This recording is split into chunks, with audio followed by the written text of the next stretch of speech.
Imam Al-Ghazali di saat itu sudah menjadi orang yang sangat terkenal. Kedudukannya adalah rektor Al-Nidom, universitas pertama di dunia namanya Al-Nidom di Baghdad. Beliau adalah sebagai rektornya. Ahli di bidang teologi, ahli di bidang filsafat, ahli di bidang fikih madhab Syafi'i. Itulah keahlian Imam Al-Ghazali. Adiknya namanya Ahmad Al-Ghazali. Beliau semenjak remaja belajar ilmu tasawuf, mencapai hakikat. Al-arif billah, orang yang ma'rifat kepada Allah. Bertemulah satu waktu di rumah ibunya. Jadi Imam Syafi'i, Imam Al-Ghazali dan Imam Muhammad Al-Ghazali dengan Ahmad Al-Ghazali sholat. Imam Ghazali jadi imam, adiknya Ahmad Al-Ghazali jadi makmum. Ditulis oleh Syekh Nawawi dalam kitab Bidayatul Hidayah, Marokil Ubudiyah. Setelah selesai salam, adiknya sholat mu'adah, mengulang sholat. Merasa tidak sah bersama kakaknya. Imam Ghazali melihat adiknya sholat mu'adah, mengulang sholat, marah, rasa dihinakan, ngadulah kepada ibunya. Dipanggillah Ahmad Al-Ghazali. Ahmad Al-Ghazali, sholat apa yang kau lakukan tadi? Aku sholat mu'adah, mengulang sholat karena aku tidak merasa sah diimami oleh kakak. Imam Ghazali merah pada mukanya. Ditanya, kenapa kamu sholat mu'adah? Karena semenjak takbiratul ihram sampai salam, aku melihat tetesan darah bersimbah di gamis kakakku. Kata Imam Al-Ghazali, ini gamis yang aku pakai tadi, tetes pun tidak ada darah di gamis ini. Senyumlah Imam Ahmad Al-Ghazali. Yang dimaksud darah adalah darah hakikat. Karena engkau mulai dari takbiratul ihram sampai salam tidak hudurul qalbi ma Allah, hadir hati bersama Allah atau khusyuk, tapi engkau masih memikirkan kitab haid yang belum selesai. Nangis Imam Ghazali, yang tadinya marah jadi nangis.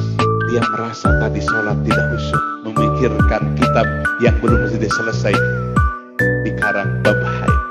Saat itu juga, hai adikku Ahmad Al-Ghazali, tunjukkan aku ke gurumu betapa hebatnya engkau memiliki ilmu hakikat. Bawa aku ke gurumu.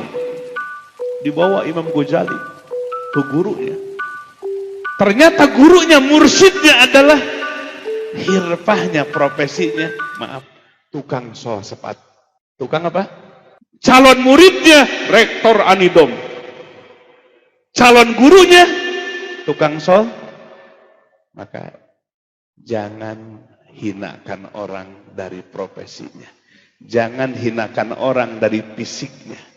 Jangan hinakan orang dari wajahnya. Jangan hinakan orang dari sisi hartanya. Jangan hinakan orang dari status sosial. Karena kita tidak tahu hakikat seseorang.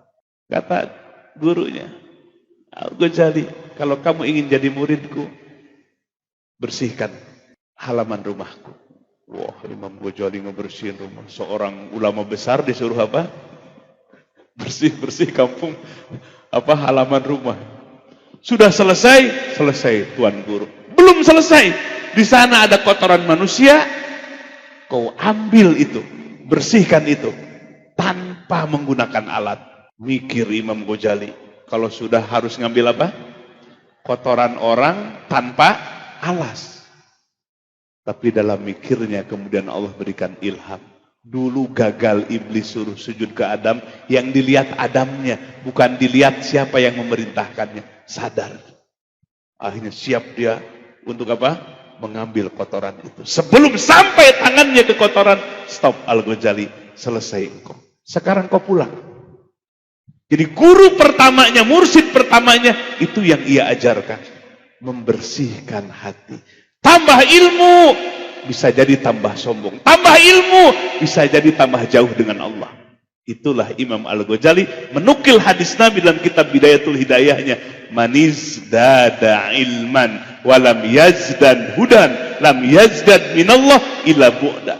Barang siapa orang yang bertambah ilmunya, tapi tidak tambah hidayah dan petunjuknya.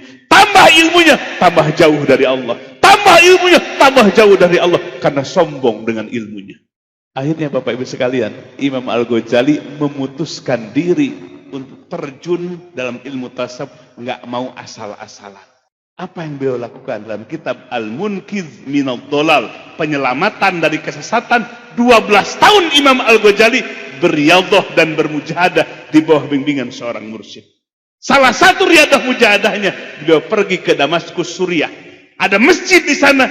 Beliau menyamar jadi tukang marbot masjid. Orang di situ, DKM di situ nggak tahu kalau itu Imam Al-Ghazali. Di siang hari, pagi, sore hari dia bersihkan masjid, WC masjid. Orang jamaah di situ membicarakan kehebatan Imam Al-Ghazali. Imam Ghazali sedang ngepel. Belajar tasawuf itu bukan hanya membaca kitab tasawuf, tapi praktek tasawuf disebut riyadhah dan mujahadah. Riyadhah mujahadah, praktek tasawuf. Imam Ghazali mempraktekkan riyadhah dan mujahadahnya dalam rangka tazkiyatun nafs, membersihkan penyakit hati, salah satunya ujub dan sombong dengan ilmu. Orang di situ menyebut-nyebut keagungan Imam Ghazali. Imam Ghazalinya sedang ngepel, sedang nyapu. Di malam hari dia naik ke menara, menulis kitab, jadilah kitab Ihya Ulumiddin. Membersihkan hati Bapak Ibu sekalian.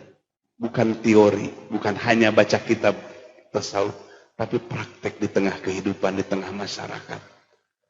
Mengeluarkan penyakit-penyakit hati, membersihkan penyakit-penyakit hati. Itulah namanya riyadhah mujahadah. Maka yang pertama, yang disebut hakikat ibadah adalah ketika bersih hati kita dari seluruh penyakit hati.